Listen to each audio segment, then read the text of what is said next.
Welcome to Wise Up Governance and Boards podcast, brought to you by 3 Wise Owls Governance Consultants. Covering hot topics in governance, risk, latest regulatory changes, and issues keeping directors and executives awake at night. Here are your hosts, Ainslie Cunningham and Deb Anderson. Welcome to another episode of Wise Up. Today we are joined by David Johnstone. David is an experienced executive, non-executive director and chair who has been actively involved in business for more than 35 years, successfully starting, owning and operating a vast range of businesses, with experience gained nationally and internationally in tech startups, selling, licensing, merging and acquiring businesses, having also arranged funding for management buyouts, along with the successful placement and listing of companies on the London Stock Exchange and the Australian Stock Exchange. He is a keen investor, chair and advisor to various technology companies in the communications, finance, insurance, risk management and sporting sectors, which are investing and advancing technology to the forefront of their respective industries. Welcome, David. Thank you, Deb. Yes, welcome. Thank you, Ainslie. That covers just about every industry, doesn't it? Yes, it does. In listening to that, I like variety in the businesses that I get involved with, rather than being focused on one key sector or one key industry. So hence the 4 to 6 industries that I've been involved with. So what was your first executive role on a board?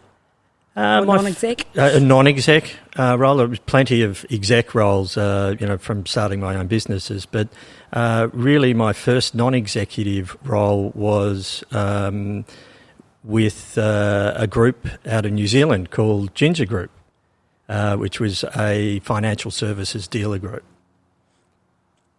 And in Australia? And here in Australia, my first appointment as a non-executive chair was with GPS Wealth, which was another financial services dealer group, but obviously based here in Australia. So you've moved out of financial services more recently into technology? Yeah, I've found, especially in environmental technology and in sporting technology, they've advanced very quickly over the last 10 to 15 years, and so that struck an interest for me. So I've pursued a couple of investments in both those types of companies. So and therefore moved into non-executive roles and non-executive chair roles with those sort of companies. So tell us some of the advancements in that sporting sector tech space.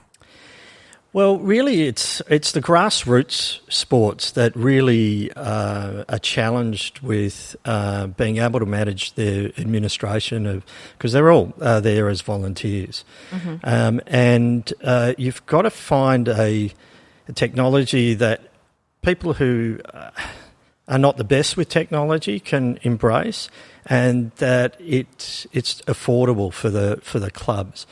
So that's a challenge in itself.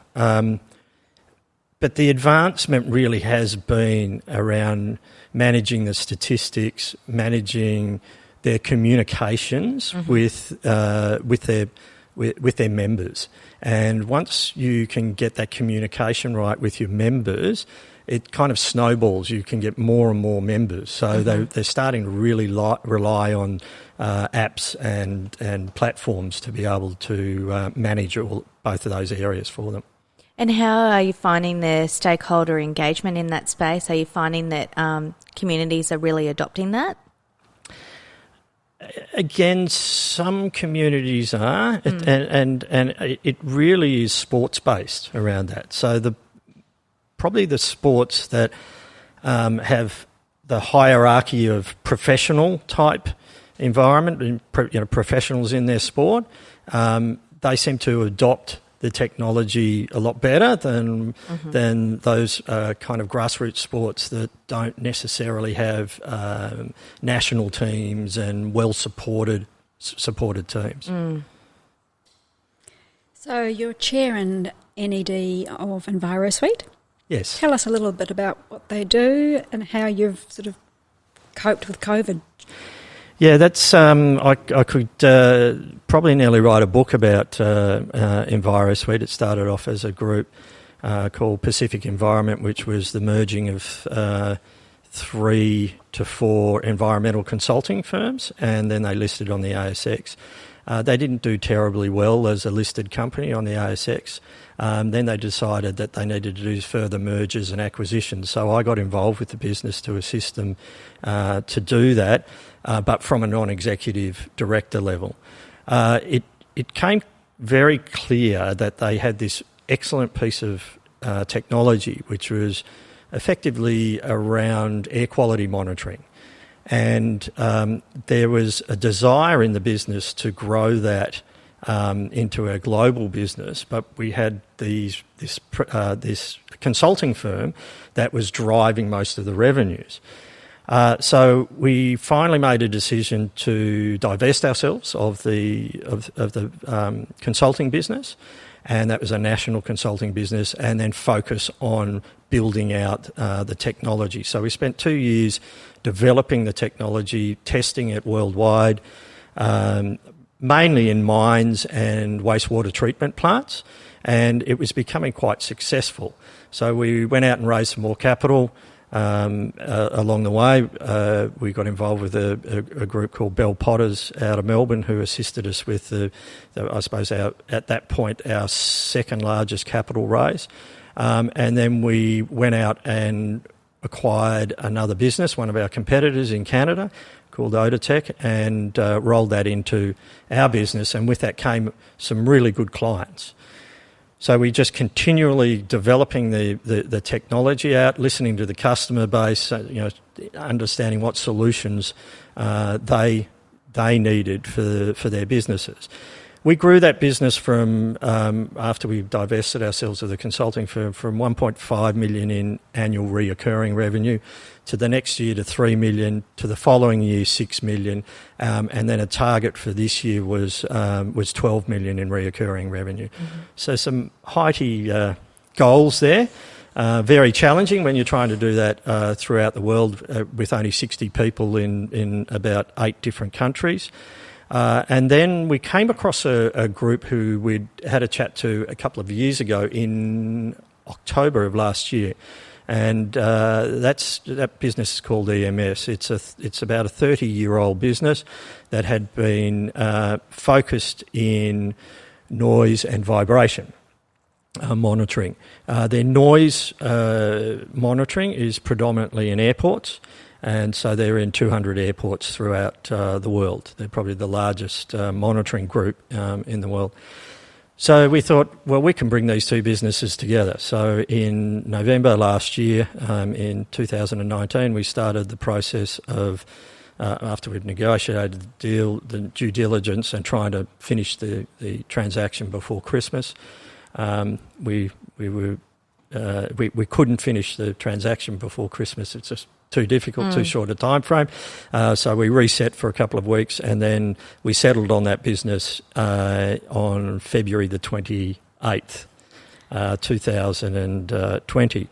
Their business is 5 times the size of our business. Wow. And the total value of the transaction was 100 million. So we had to go out and raise 80 million from the markets in late January, early February.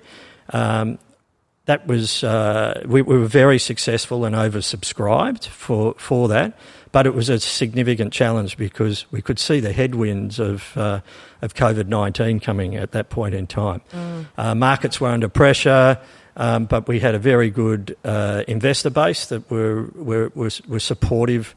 The current investor base that were very supportive of us and could see that this was a great transaction for us. So we settled on that business, as I said, on the 28th of February 2020. 2 weeks later, the world went into lockdown.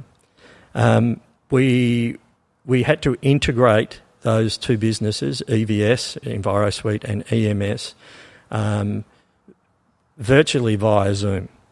We had a great team. Our CEO and executive team did an excellent job of doing a 90-day integration, which just effectively finished end of May only a week or two ago. And again, they did did a virtual integration. We hired an integration specialist team out of Sydney to manage it, which it's so important to outsource those sort of things rather than try and do them yourself. You should get experts in to do that.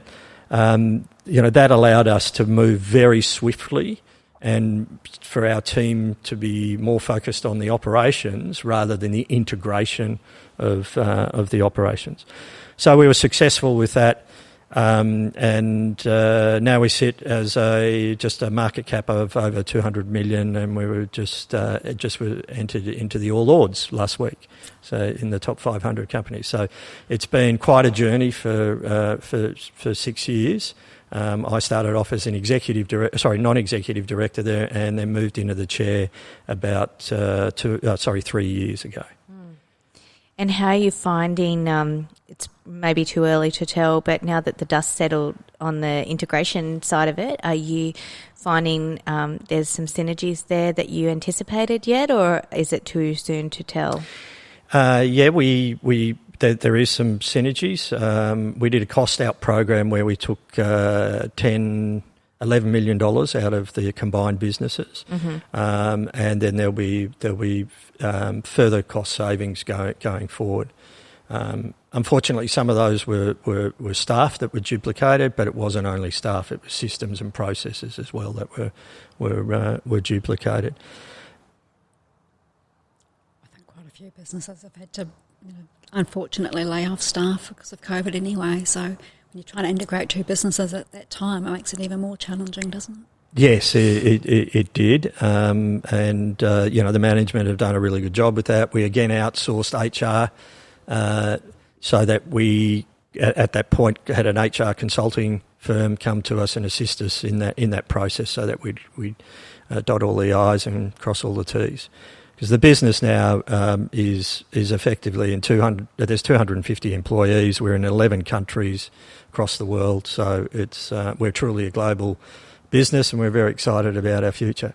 Have you found that globally, like in terms of Australia, we've had the JobKeeper and kind of those sort of stimulus packages that alleviate some of the financial pressure. Have you found that any other countries are reciprocating in that regard, or? We were one of those companies that were fortunate that our revenues haven't dropped to the levels that they need to gain the access to the JobKeeper and so forth. And we did the management team did some work in the countries that we have, other countries that we have staff in, and we didn't qualify for any of those. And how are you finding the teams all operating remotely? Is that going well, or? Yeah, look, it's been a really good lesson for not only boards, I think for management, that if you're outcome based, you can get those outcomes without having to be in an office environment all the time, and especially under these circumstances when you're trying to merge companies. I was very concerned that we wouldn't be able to affect it in the 90 days that the team had given themselves. But I think our focus from the start was on the well-being of our staff, and I think by doing that and building a resilient culture, I think by doing that we hit the 90-day period that we wanted to integrate those businesses, and most of the staff are coming along for the ride now. It's a bit difficult for a CEO and the management not to be in front of staff and talking to staff and just chatting with them. They're on Zoom calls all the time. So that was and the same from a board's perspective. I like to be involved with the executive team. Not manage them, just involved with them. And if I'm involved with them, I feel that you get more out of the management teams. Now, we haven't been able to do that. We've had, I haven't met one of the management team face to face, for example. Wow. Hopefully that'll happen once our borders open shortly. Did you share anxiety? No, it's been okay. Yeah. We just hired a new COO for the group, and that was all done via Zoom. So he met the CEO once right at the end of the process, but we went through a worldwide recruitment search for a COO. Picked up a great gent who was working in Silicon Valley and moved back to Melbourne. But yeah, that was all done via Zoom. So that was an interesting process to go through. Yeah, very. So presumably a huge part of your operations are overseas? No, actually, EMS and EVS, so EMS, the business we acquired, their head office was in Melbourne. So they had about 90 to 100 of their staff based out of Melbourne. And our business, our biggest group of employees were out of Sydney, so Sydney, Brisbane. So we've got Brisbane, Sydney, Melbourne offices, and then most of the others, some of them are satellite offices, and then there's a lot of staff that from the noise part of the business with the airports are actually in the airports operating the software at airports. What's the noise levels like at the airports at the moment? Nice and slender, very low, not many complaints. And that's so complying with the regulatory requirements for airports is it's always difficult. It may have been made a little bit easier because of the less amount of planes. But I think everyone's got used. The communities have got used to no noise in the sky. So it'll be interesting when we're back to full capacity of flights around the world. I think the complaints levels will be a bit higher than what they are today. Same with the air quality too, with those places that are yes, that's right. usually polluted. Yeah. I think there's fish back in the canals in Venice Yes. for the first time in a long time. You can see through them now. A lovely blue colour. So in terms of noise pollution and now air pollution as well, what's next on the horizon for Envirosuite? Are you just going to bed down this current transaction, or what's the long-term strategic vision? We've probably two parts to that question. We've made it clear to the market that we've got a goal to have 100 million in revenue by the end of 2023, with about a 15 to 20% EBITDA. So that's our financial target for the business. So there's likely to be a couple of smaller acquisitions along the way that bolt into the business. We're really focusing in air, noise and water. And so when you look at air, we're talking about air quality, we're talking about odour, we're talking about dust, and we're talking about the weather. And we're talking about historical, real-time and predictive in those areas. In noise, it's really noise and vibration. And in water, we're talking about wastewater, water quality, water flow, groundwater conditions. So in the wastewater and water areas, we have done a couple of tuck-ins of technology that suits our technology. So acquiring a smaller firm and rolling their technology onto our platform, which then enhances the solution for the end client. So that's been very successful. So we'll be looking to do more of that, and probably just leave it to those three key areas at the moment: air, noise, and water. And are you finding that there's an increased focus on climate change targets? In what sense? Sorry, Ainslie. In terms of air quality and things like that, is there that sort of environmental sustainability target in terms of specific CO2 emissions and? Right. Yeah. Okay. Yes. Definitely. I mean, look at the larger companies. Larger mining companies are very focused on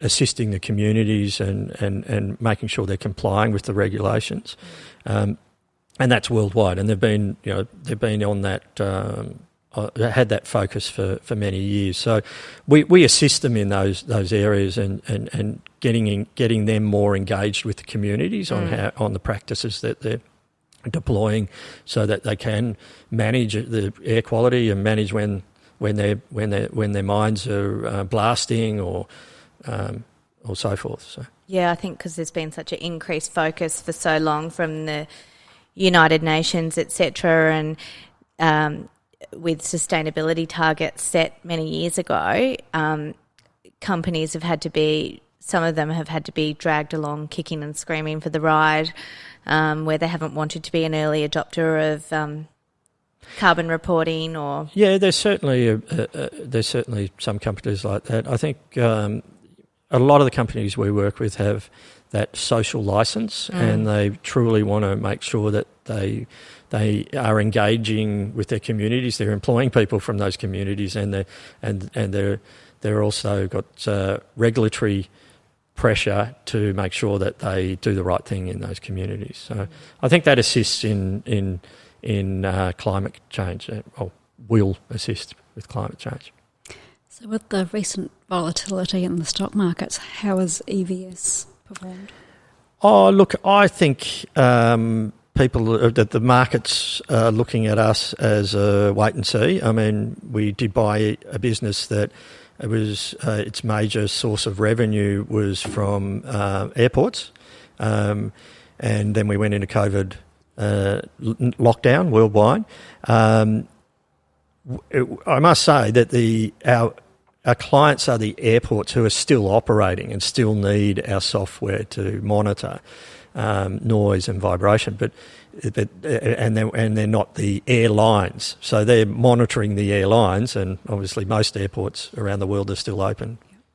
So I think from our point of view, it's been a wait and see till we get this integration done. We've been able to achieve that in the time frame. We've now announced to the market our financial targets.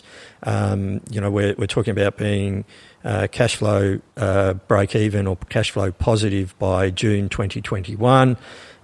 So we believe we'll hit those targets. So now it's just getting confidence in the new sales that are coming through, that are occurring, and I think we'll be very solid as we move forward. But certainly, it's had an effect on everyone's capitalisation or market capitalisation. And have you had to hold any virtual or hybrid meetings? Oh, AGMs yet? No AGMs, but board meetings. Yes, absolutely. I think the first one was extremely challenging. With the EVS, we have a director, Mr. Zhang, who lives in Beijing and doesn't speak English, or very little English, and so we had a translator in with him, and then there was one in Sydney, one in Brisbane, one in Melbourne, directors, and it worked pretty well, but it was pretty slow because we were waiting for the translation process to occur. We found then at our next board meeting the best thing to do was for Mr. Zhang and his translator to actually have all of us on mute, and they translate as we were speaking rather than waiting till we finished speaking and then translating, because it took double the time, the first board meeting. But yes, plenty of, I've had reasonable amount of board meetings under Zoom. They're effective, they're quick, much quicker. You get on with the business a lot quicker. But you do lose that personal interaction. Have you had to increase the frequency? Probably not of the set board meetings, which we'd have a set board meeting. Most of the businesses I'm involved with would have a set board meeting once a month, but certainly off-the-cuff meetings, especially through the first month of the COVID-19 lockdown. It was very critical that the board got a handle on what's happening with our revenues, what's happening with our staff, how are we setting our staff up? Are they comfortable? The welfare of the staff is so important. just personally, and to get the right outcomes. So moving at that point in time 320 people worldwide into their homes effectively was challenging for our IT team, but they did a great job, and it worked effective. And how are you finding staff coping at the moment? Are you having more regular meetings with staff, or it's probably more of an exec question? The execs are regularly, having team meetings. The CEO and the management team less now with us. It's more they're focusing on business as usual, building out the right strategy and the right business plans for the future. And in terms of some of the listings that you've had in the past and your experience to date, without naming any names, of course, is there any sort of really great examples of where you've seen things done well, or with the benefit of hindsight, would you have done something differently? Yeah, I always think that. So when you do, I think it's, and this is around transactions. When you're acquiring a business, I always think that people perhaps who are dealing on the transaction get too close to the transaction and believe in it too much, and so that's where a good board can sit back and question the management's discussions or negotiations around that. So I think you can always do that better. So I think the board has to have less involvement early on in the transaction, other than questioning what the management are doing. I think we found that with this last transaction that we did with EMS and EVS. That's critical. The other piece is around that the board's there to do a job, and they're there on behalf of the shareholders, and the management are there to do a job, and they're there to manage the company. And you've just got to be very careful that boards don't get too involved in the day-to-day management. And through COVID-19, that can happen, and I've seen it happen in businesses, and I could see it happening perhaps in a couple of the businesses that I'm involved with. So I was trying to make it very clear that there's a distinction between a non-executive director and the management. And I think that's where a lot of boards fall down. They get too involved in the business day to day rather than looking at it from afar.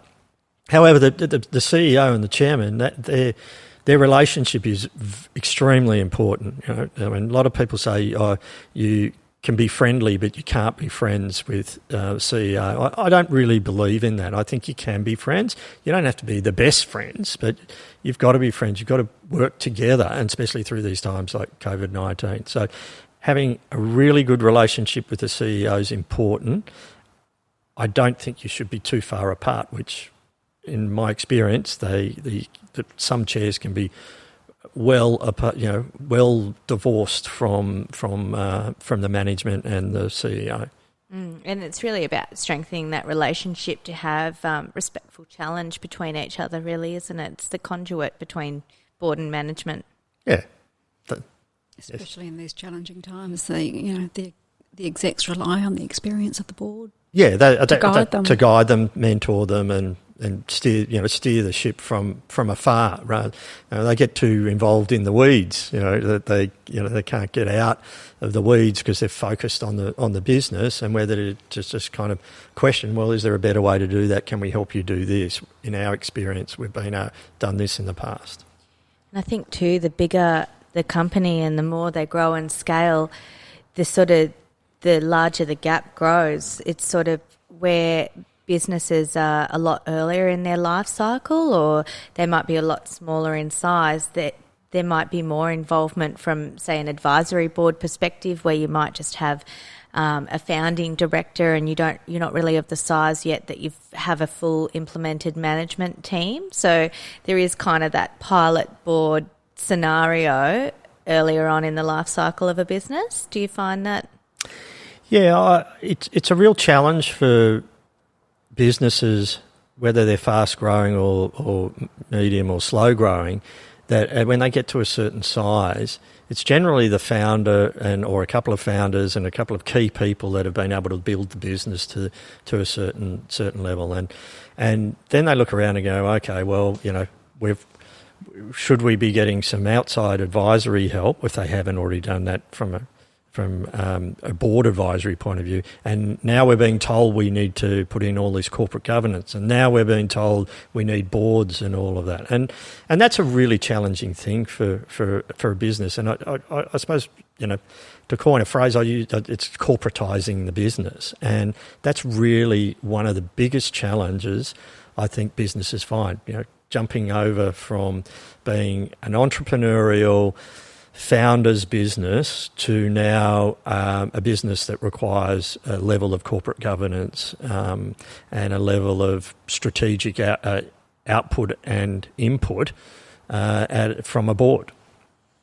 Yeah, absolutely. And I think too, a lot of tech startups find it challenging from a VC perspective when, they wind up in Silicon Valley and realise that venture capital firms don't even want to look sideways at them without some of that sort of corporate governance infrastructure in place. And they then sort of, I guess, get a second education on the fly where they're having to work out what it is and then how they can actually implement that in a hurry to gain access to capital markets. Yeah, that's quite right. And that's probably the majority of them.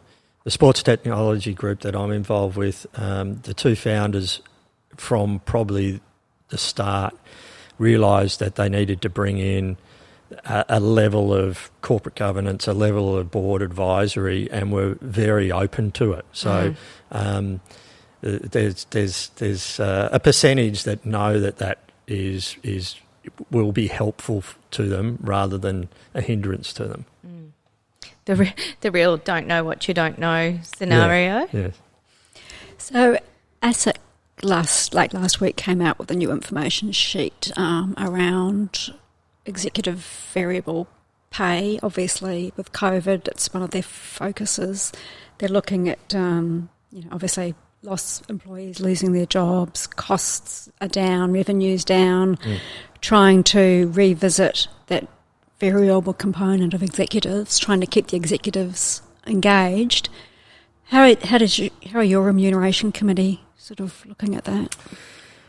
It's always a challenging one. It's always a times, challenge. Isn't it? Yeah, it is. And for example, we've just put in a new executive remuneration schedule or plan, and which is based on and we've got different bandwidths for different levels of executives, and we're looking at it and saying, well, these executives not only in the last 6 months have worked increased hours phenomenally and had larger pressures on them from their boards and from their staff and from their other stakeholders. That how do you remunerate them accordingly? We find that we look at levels between 15 to 30% as an STI based around meeting certain criteria, and some of that's a financial criteria, and some of it's certain personal outcomes and business outcomes, and that we believe that's a strong way of doing it. We don't over remunerate in the salary packaging portion. So the at risk we feel should be reflect what we're doing on the base salary. And then LTIs, fortunately enough, being a listed group, we can use stock for LTIs. And so most of our executives are on a plan of around about 10% of their base salary for LTIs. And that's tied to performance of the business, and it's tied to longevity in the business. So,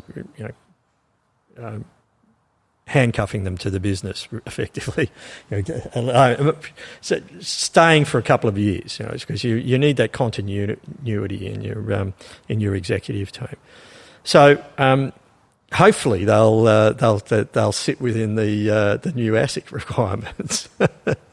They certainly sit within the ASX guidelines. So yeah, and I think too, like over the years, there's been such a shift from a mix of cash and equity, and how much of that's deferred over the sort of short, medium and long-term goals, and really realigning that to the strategic goals of the company and the delivery of shareholder returns.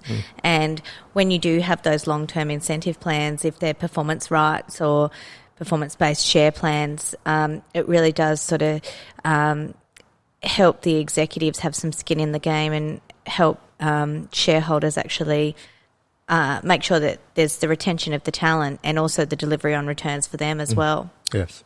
I think a bit of the focus for ASIC is the CEO is recommending the execs variable components. They're just saying the CEO should not be in the room when it comes to their element of it, and it should be getting external advice on the CEOs. Right. Okay. So we got external advice on the executives and the CEO.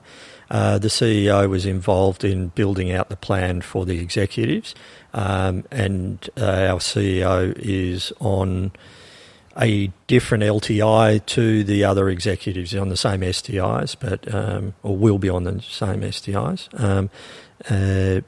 So we've tried to make sure that we cover all bases. And how do you manage the performance reviews of your CEO and your exec team? Do you ever outsource those externally? We haven't in the past. It's probably something we would consider doing.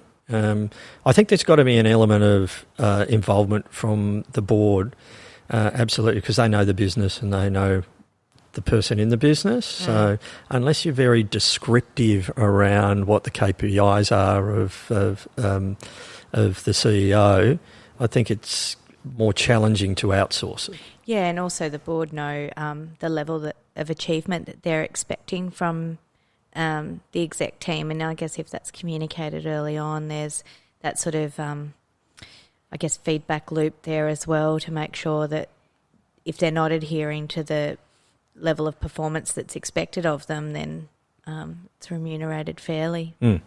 Yes. How about the performance of the chair? Yes. Well, we do peer reviews. We've used an online platform to do that on a regular basis. Effectively a yearly basis.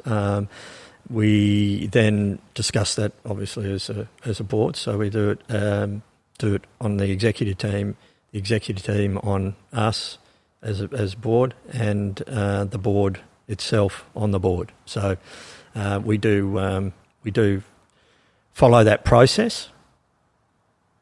And how's your board diversity? It's not gender diverse at present. There's no rhyme or reason for that. We have a very small, flexible board. So we have some. So, for example, Mr. Zhang is very deep in environmental consulting and technology and understands that. We have a gentleman called Mr. Hugh Robertson, who's been in the capital markets for about 40 years. So very well known to us all. Yes, very strong in that area. There's myself, who's mixed background. You heard my background earlier, and then we have another gentleman by the name of Adam Gallagher, who has been involved in finance and technology companies as well. So we've got the diversity is there in the experience of the people. Mm-hmm. It's certainly where we look. We were going to look to recruit another non-executive director just prior to we were starting the process just prior to the current acquisition, and then we put that on hold. And so we'd be likely to start looking at that later in this calendar or financial year. And have you utilised, I guess, the benefits of a board skills matrix in that regard to sort of make an assessment of the current strategic direction of the business, the current acquisition, and the current skill set of the existing board to work out if there's any gaps there of what you'd like to attract on the board in terms of a specific skill set, specific industry, other sorts of diversity, age, gender, culture, etc.? Yeah, we haven't yet started that process with just bedding down the acquisition. Yeah. Coming out of COVID-19, there's been a focus on that rather than building out our board. But we're very conscious of the fact that we should be using some sort of skills matrix to build out a strong board. Mm. And how do you find the interaction of the board? Have you ever sort of been in a part of a board that's kind of had a challenging interaction? Absolutely. Many times. But the board's there to the board members are there to question and provide guidance, and we all don't agree. We have different perspectives, and you generally come to a consensus, though. So on decisions. So I think it's a board's duty to make sure that each board member is heard, and that's the chairman's job, to make sure that everyone has an opportunity to be heard, and as much as you can, equal time. To be heard, and the chair's there to draw out from people what they're really thinking and why they're thinking that way, and then come to a consensus and make a decision on which way you're going to go with it. Yeah, absolutely, and really sort of challenge and strengthen the proposals coming forth from management. Yeah, definitely. We have some great robust discussions with all the boards I'm on with the management, and I think that's good for them. They want to be challenged. Actually, they just don't want to be seen because they're can't see the wood for the trees because they're in there operationally. A good management team and a good CEO wants to be challenged on certain areas of the business that they're or the business plan that they're presenting. You've had quite a bit of experience sitting on boards. In terms of board papers, we know they can be overwhelming. They can be hundreds and hundreds of pages. What do you think's a happy medium in terms of volume? Well, depending on the circumstances, obviously, not when you're doing an acquisition, but just generally. Generally. What I've tried to do over the years is set up board meetings effectively on a monthly basis, but look at them quarterly. And so you would look at the first quarter after the end of a financial year is more focused around the financials of the business and getting your reporting right and your auditing right to get those out. So we would focus more around that area. Generally, the January, February, March quarter, we'd be focused more on strategy. And so, therefore, the papers would be a lot less, smaller. Still you're getting your financial reporting, but you'd be working on strategy together and working out the strategy. Then the last quarter, or the March to June quarter, is really on the budgeting and the planning for the business for the next year. So, and then the next quarter being the July to September quarter, the focus is more on business as usual. How are we going to the budgets that were set? The business plan. Are we on track? Now you're doing that all the time, but there's more focus in those quarters. So I don't think that answers your question about size, but it does matter. It does change dramatically. I think you just got to be very careful that you just don't get too much detail. And that's a job between the chair and the CEO to sit down and talk through that. And then it's a job for the chair to speak to the other directors saying, okay, well, we had 150 pages here. Now, realistically, there was, in your opinion, how many pages did you really think we needed to, and how much detail did we need about that proposition or that request for approval? Look, if you can, I think it's really about the size of the business as well. The bigger the business, I think the bigger the board pack, unfortunately. So one last question from me.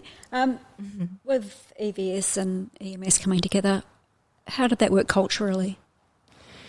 Yeah, well, we've set a new vision, we've set a new mission, we've rebranded slightly, incorporating the EMS logo into the Envirosuite logo. So that's been presented to the whole company, and it's now out there in the market. So now, really, it's the next 6 months is the time will tell whether culturally we've got that right.